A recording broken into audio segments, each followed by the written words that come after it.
What's up, guys? It's KB. Make sure you subscribe to the Underground Sports Philadelphia YouTube channel. Click the bell icon down below so you don't miss a single video from us. And thanks for tuning in to another video from Underground Sports Philadelphia. Now let's get into it. Philadelphia, baby, you're going to love it. Best sports fans in the world. Actually, the worst, but that's what makes them the best. What's going on, everybody? Welcome into Season 5, Episode 3 of Eagles Enemies, the final preseason edition of Season 5. Eagles Enemies obviously presented by Underground Sports Philadelphia. We got a nice, fun, loaded episode for you today, as I am joined by DolphinsTalk.com's Tom Ernisse to break down Eagles Dolphins. We recorded this a little bit earlier in the week, but we have a very fun discussion about this Dolphins team. A lot of similarities between the Dolphins and Eagles going into 2022, and just some names that we should be looking out for this season from the Miami Dolphins. But before we hop into the episode, make sure you're following us on the socials at UndergroundPHI on Twitter. On Instagram, you can follow me on Twitter at KBIZZL311. Check out our website, undergroundsportsphiladelphia.com, for all of our written content, or to inquire about sponsorship on the show, you can email us at undergroundsportsphi@gmail.com. And, of course, subscribe to the podcast feed on Apple Podcasts or Spotify or wherever you get your podcasts, and leave those 5-star ratings and reviews on Apple Podcasts and on Spotify. It goes a long way with helping more people find the show and getting specialty shows like Eagles Enemies in their podcast feeds during football season. And, of course, subscribe to the Underground Sports Philadelphia YouTube channel, as well as full video episodes of Eagles Enemies for the very first time live on YouTube, as well as every single Underground Sports Philadelphia podcast in full video form on our YouTube channel. So subscribe to the channel, smash that like button, ring the bell icon so you don't miss a single second of content that we're putting out there. And later on this season, I'm sure we'll have something, but every single podcast we have is laying down our Underground Sports Philadelphia hashtag Road to 1K Gauntlet Challenge. That is Underground Sports trying to get to the 1K subscriber mark on streamer season. Myself and Dylan Mazzola, two of the core 4 OGs of Underground Sports, laid down our gauntlet earlier in the week, where Dylan will be cosplaying, once we get to 1,000 subscribers, a character from any of the shows from streamer season we have watched. And my 1K gauntlet for streamer season is, if we hit 1K, I'll watch Season 1 of Game of Thrones, which I've never watched Game of Thrones in my life. If you know me, I have a personal vendetta against the show, but we're watching House of the Dragon over on streamer season, so go check that out as well. But if we get to 1K, I'll be diving into Season 1 of Game of Thrones, and stay tuned, because we'll have an Eagles Enemies gauntlet. Maybe we'll ask some of our guests in the regular season about an idea for us for the 1K gauntlet on YouTube. But stay tuned for every single show's 1K gauntlet. But without any further ado, let's get into Eagles-Dolphins preseason with the one and only Tom Ernisse. All right, ladies and gentlemen, thankfully the preseason is winding down, and thankfully we only have 3 preseason games now, because the NFL caught up and realized 4 was just too much, and nobody really cared about that 4th preseason game. So as we head into preseason game number 3, the Eagles are coming off a win against the Cleveland Browns, and they wrap up not against the New York Jets this year, but against the Miami Dolphins. This is Eagles Enemies, presented by Underground Sports Philadelphia. I'm your host, KB, and joining me from DolphinsTalk.com, a new friend of the show, Tom Ernisse, joins me now. Tom, welcome to the show. And the Dolphins and Eagles had quite the heated practice today, and we were talking before we started recording. It's a good thing that they got the high energy and everything. Talk to me a little bit about this Dolphins team, your expectations with all the big off-season moves, a lot of off-the-field stuff, including somebody with your same first name, one Tom Brady, in the news with the Dolphins a bit as well. What has this Dolphins off-season been like? It's been as expected as every Dolphins offseason. There's a whirlwind of news that either comes in that's not favorable for the current quarterback, or it's something that the owner did wrong and losing draft picks. I mean, there's my expectations every offseason, it's never going to be quiet. And this one definitely wasn't. Started with all the rumors of Tom Brady, Sean Payton. that came to fruition, that it was real, that they were trying to do those things and got caught doing it and lost the first-round draft pick in next year's draft. But the Tyreek Hill trade, I remember just walking through the library here with my daughter, picking out books for her, and my phone was just constantly buzzing, and I see Tyreek Hill traded to the Dolphins. I dropped my phone because I couldn't believe it, first off. But they added Cedric Wilson. They added Teron Armstead. They went after the weaknesses of the team. They didn't have enough playmakers for Tua. They got plenty of playmakers for Tua. They needed someone to protect him up front. They got two guys, Teron Armstead, Connor Williams. Defensively, they stayed the same for the most part. They're a little light at corner right now with some injuries that are happening. Just signed Trey Flowers, if you didn't see that news. So adding another pass rusher to an already loaded unit of pass rushers, it's been a very fun offseason, but it all goes to the quarterback, Tua Tagovailoa, and how he performs this year. And I feel like the Eagles and Dolphins are in a very similar fandom state of mind when it comes down to the quarterback's got to execute. Now, I'm a big Jalen Hurts believer. I think he's going to, take that next step with, consistency in the coaching staff, consistency with most of the players around him. They bring in the big weapon in A.J. Brown. Dolphins kind of in a similar spot. What are your thoughts on Tua so far throughout his career, and do you believe like he is the guy? I am a Tua believer for sure. I think, in 2020 he was thrust into competition, not even a full year removed from major hip surgery, which really slowed him down his rookie year, but he still had 13 touchdowns, 8 interceptions his first season. The team played well while he was the starting quarterback. They won some good games. The Arizona game always comes to mind his rookie season. The game against the Bengals, the final game against the Patriots. I mean, he did enough to show, all right, let's give him another offseason. Let's move him in the right direction. They didn't address the offensive line last year. He got absolutely destroyed against the Buffalo Bills, broke his ribs, broke his finger the week that he was coming back, and it took him coming into the Ravens Thursday night football game to lead the team to victory, and then they took off on a big winning streak towards the end of the year. After the Flores saga was over, they brought in an offensive-minded coach, guys like Tyreek Hill, Cedric Wilson, all the guys I've mentioned, to help this quarterback go to the next level. So there is no excuses of bad O-line play. There's no excuse of there's no weapons. He's got to do it this year. And I'm in firm belief that we will see him take the next step forward. But does the next step warrant him being the quarterback next year? That is the question that we'll find out throughout the season. If the team goes 10-7, 11-6, get into the playoffs, maybe sneak a win in the playoffs, I think you continue to build on that. They're going to have decent amount of draft capital next year. They're going to have a decent amount of cap space next year, so they can continue to build this thing up for Tua. But he's going into a big critical third year. And if he performs well, the team will likely pick up his fifth-year option. I mean, that is the easiest decision that you can make as a team, and then see how he does in year 4. And then you could figure out if he's the long-term answer or if you have to go another direction. But personally, I think he's going to get the job done this year. I think the team's going to have some success. Double-digit wins, if they don't get there, is a big, big disappointment. One of the guys that you kind of mentally associate with the Dolphins, Devonte Parker, now gone. And he goes in the division. He goes to the Patriots. What were your initial thoughts on, Devonte moving on and not going too far because he's sticking in the AFC East with a bitter rival? Well, a couple of things. First off, with Devonte Parker, his issue is he's just never been healthy. The talent is there. The problem with Devonte Parker and the type of offense the Dolphins are running, which is that, like RPO from last year, the quick hitters, he can't separate.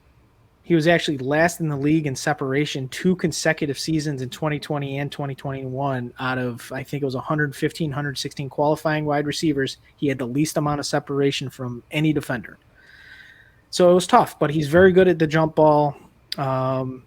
He's a solid player when he is healthy. The problem is he's not. Trading him to New England, I don't think that's a bothersome thing. They were talks from reporters that he was constantly complaining that he couldn't get open in practice with Xavier Howard on him, so I don't expect to see too much success out of Devonte Parker against the Dolphins. But the Patriots added a good player who can make high point catches. I wish him the best of luck, but I'm happy that they moved on from him because it allowed them to do the moves that they did with the wide receiver room.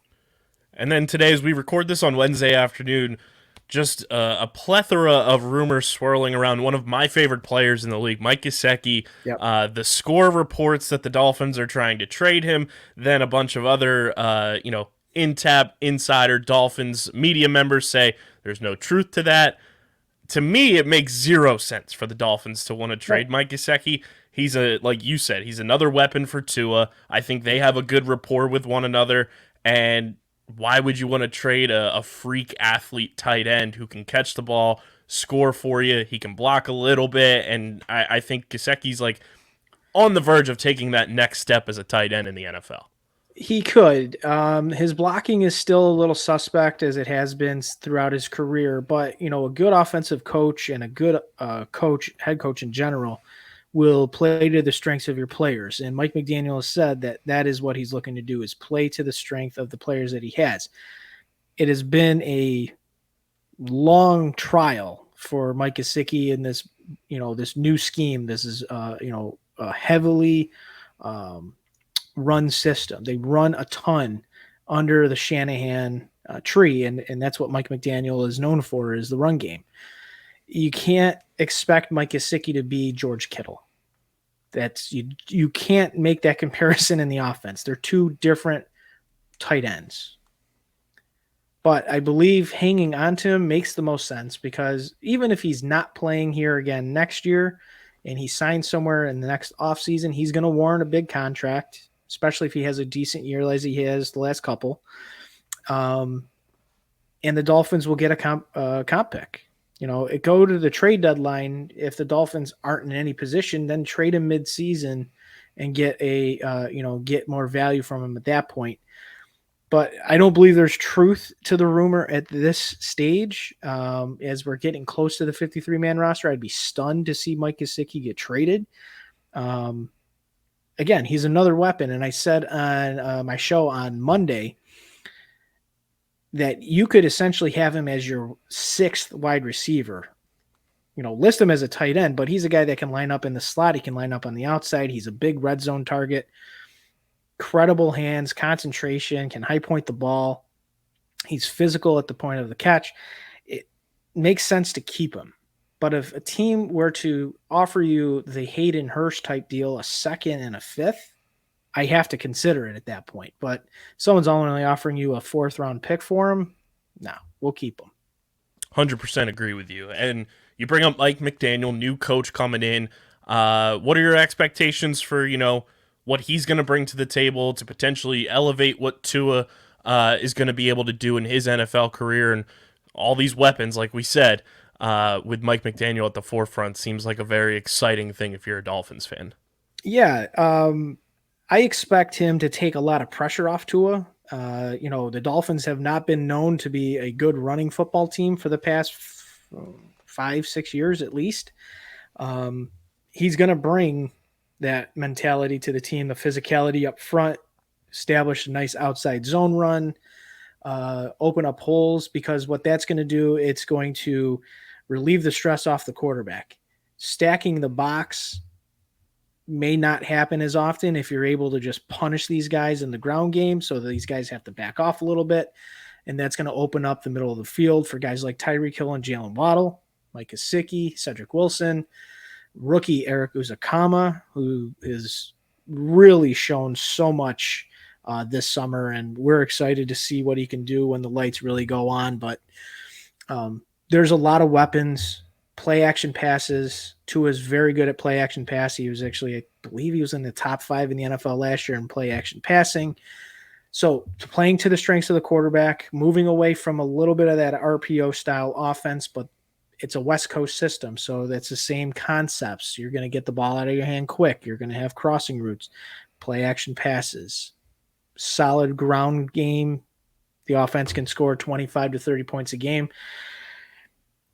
It's amazing, but he's also a first-time head coach. So the expectations for me is that he's going to be solid. He's obviously brought a lot of fun back to the Miami Dolphins organization with his press conferences. The guys are very loose. They're having fun.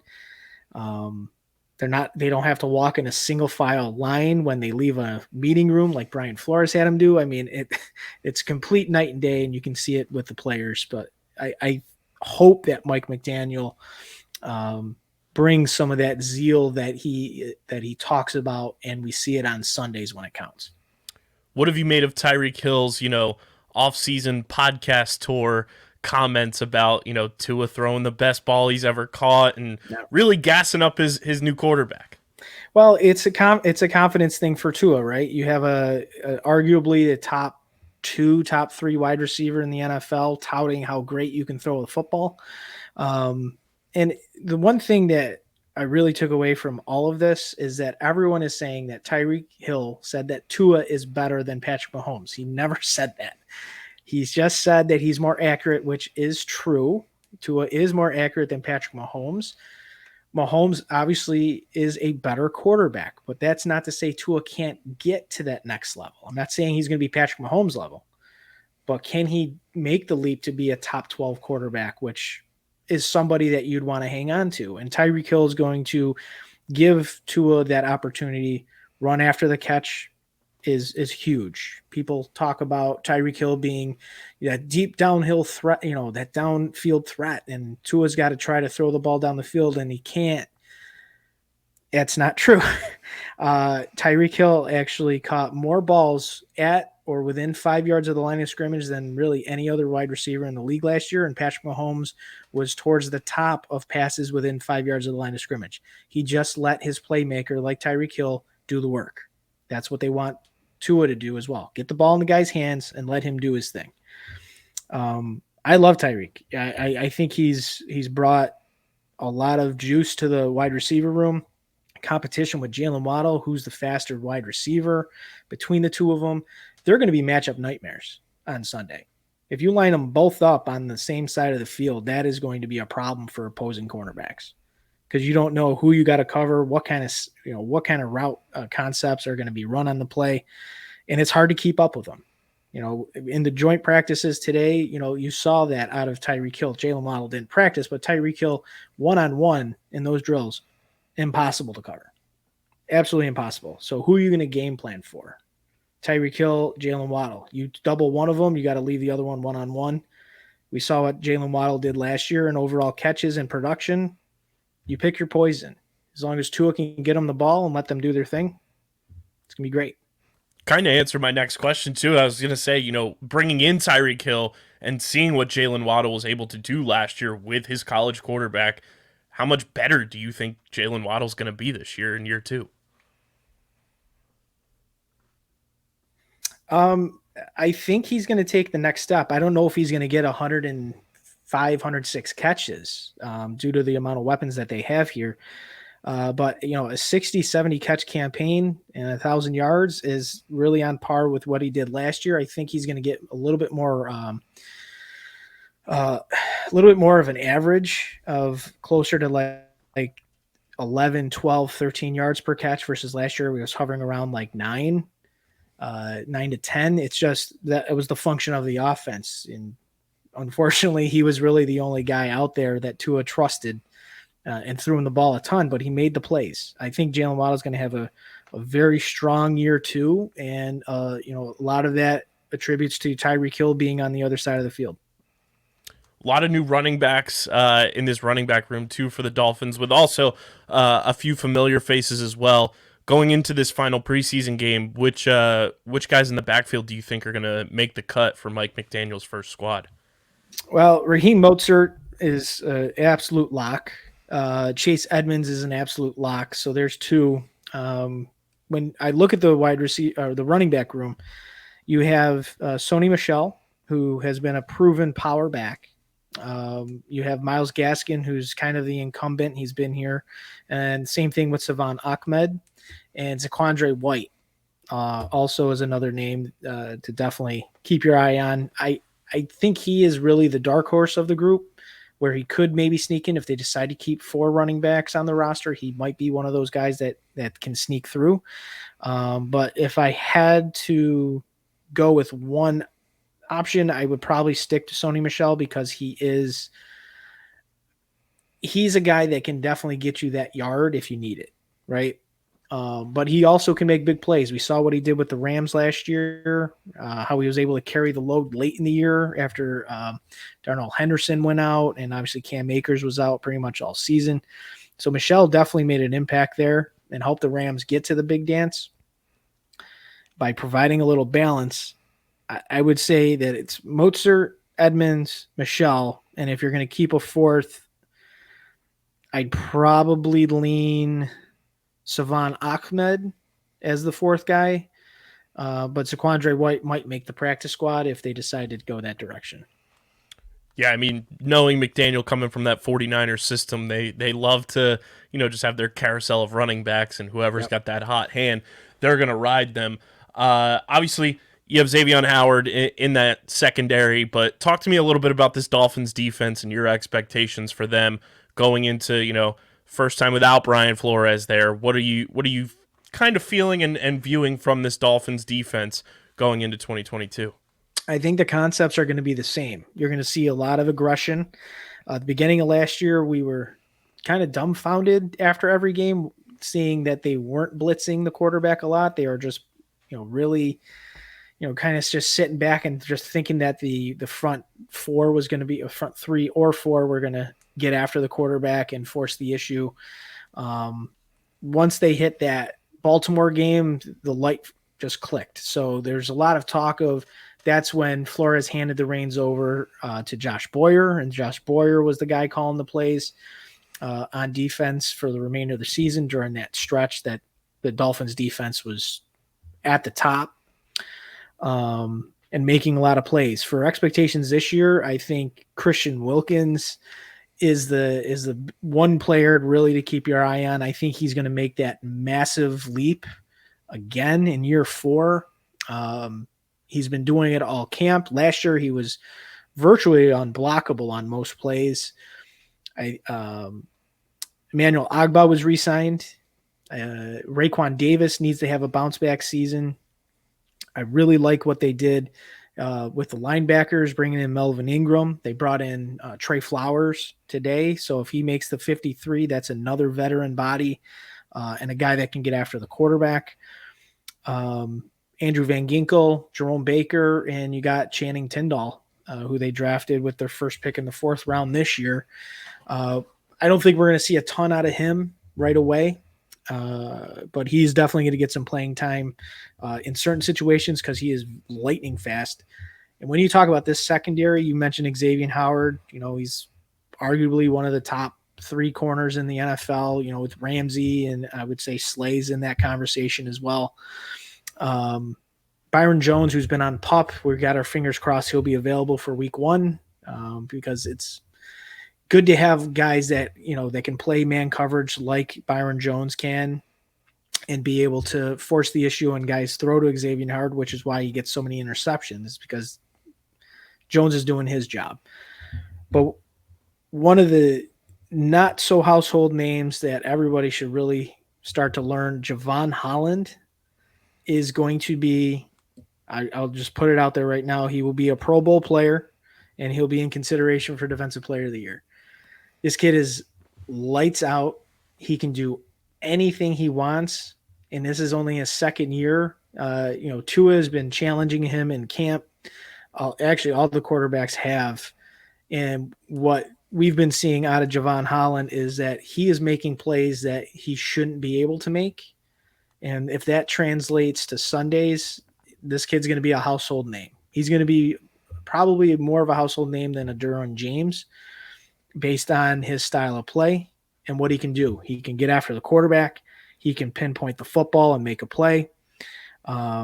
He's a heavy hitter. He can make someone hurt if someone's in that area. He's going to hurt them, not on purpose, obviously. But Javon Holland is a big name, and Brandon Jones is the other safety. He led the NFL last year in sacks for a defensive back with 5. The sky's the limit for this defense, but they got to stay aggressive and they got to be able to put pressure on the quarterback to allow guys like Xavier Howard to make those interceptions on those awful passes that come from the quarterback. Javon Holland, the way you described him sounds like what everyone wants Trayvon Diggs to be. Yeah. Because in a sense, yes. Trayvon Diggs he's like the biggest strikeout home run type corner in the league. He makes a ton of interceptions, but he gets burned the other 70% of the time. Where Javon Holland is consistently good and can do those things.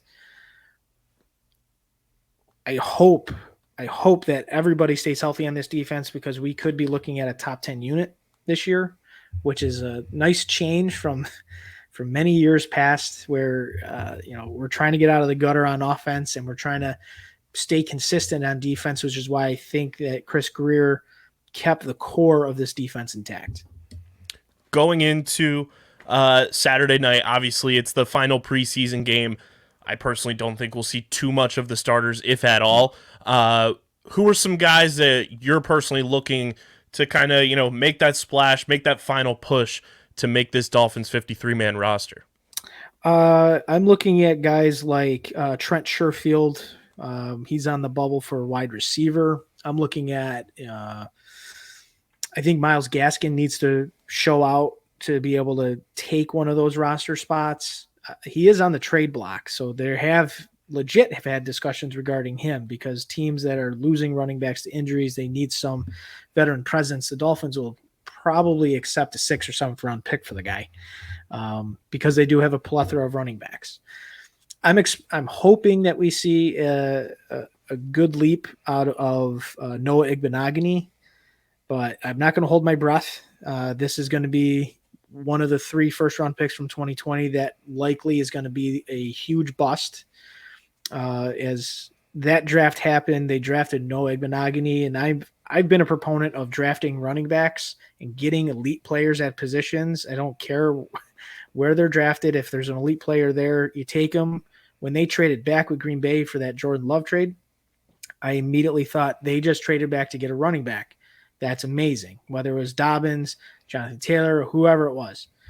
And then they took Noah Igbenogany, and I was just kind of like, shit.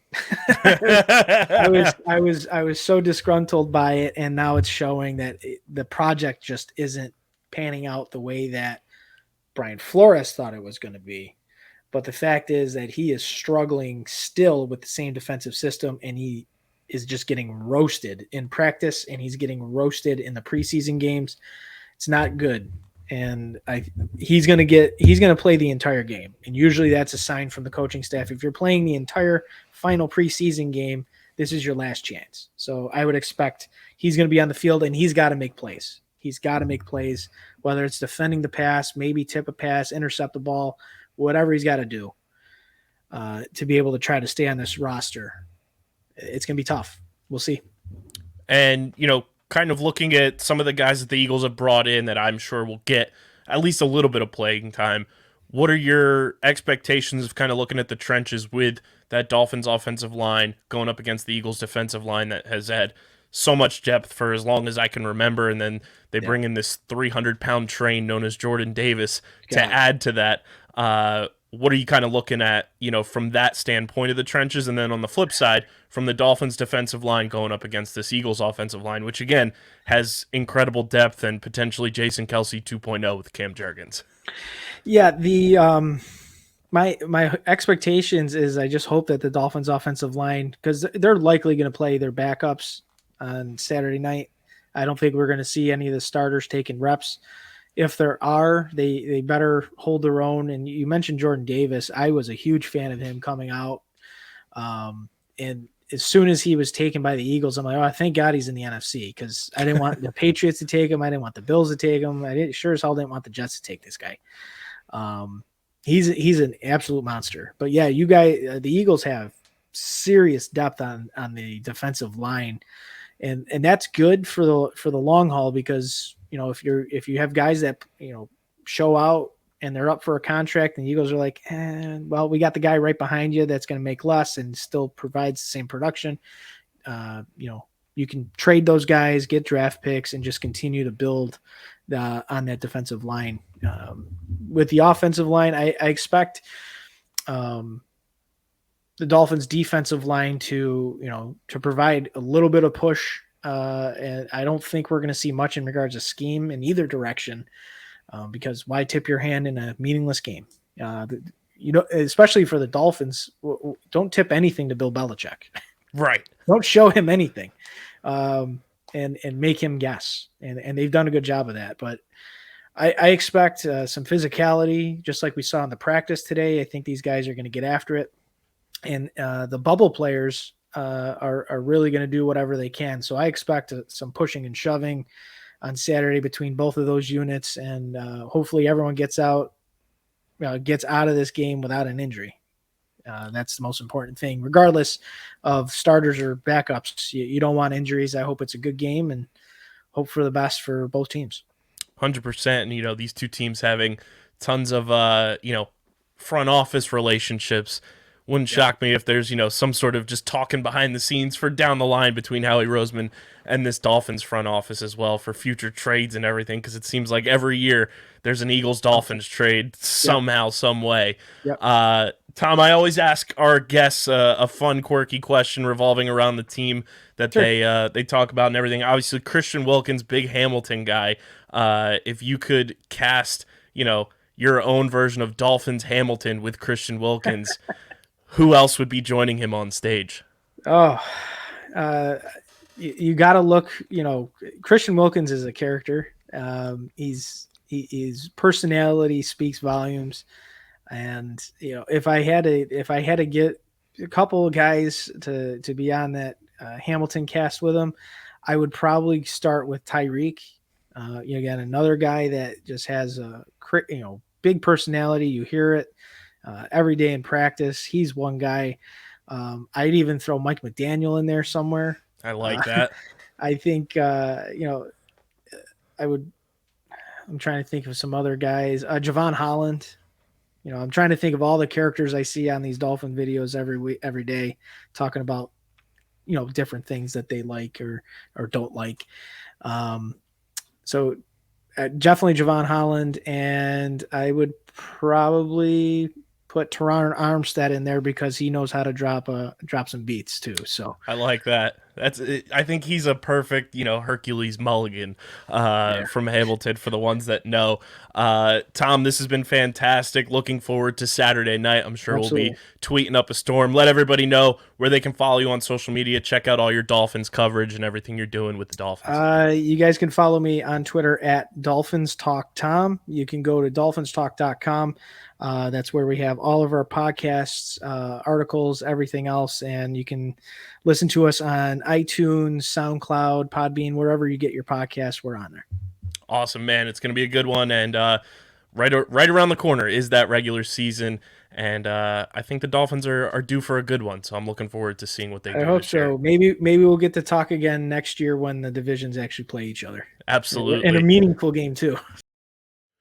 Big thank you to Tom for hopping on the show and helping me break down this final preseason matchup. Obviously not going to see a lot of, if at all, any of the starters from the Eagles or Dolphins in this one, but a good ton of information there from Tom. You guys should be following him for any and all Dolphins needs, or if you're just an NFL head and need some good NFL content on your timeline, Tom is a fantastic follow, so make sure you're following him and everything that he's doing with DolphinsTalk.com and his podcast as well. I'll definitely be checking it out for sure and supporting a new friend of the network. But big thanks to you guys for tuning in. Final preseason game going down Saturday. And before we know it, it'll be September 11th where the Eagles are taking on the Detroit Lions, which will be our next episode, obviously. And Joining me is an OG guest of the show, Dave Burkett from the Detroit Free Press. Early on, agreed, he's ready to rock and roll and come on the show this year once again for Eagles-Lions. So stay tuned for that one coming out the week of September 11th for week 1 of the 2022 NFL season for the Philadelphia Eagles. It's going to be a fun one.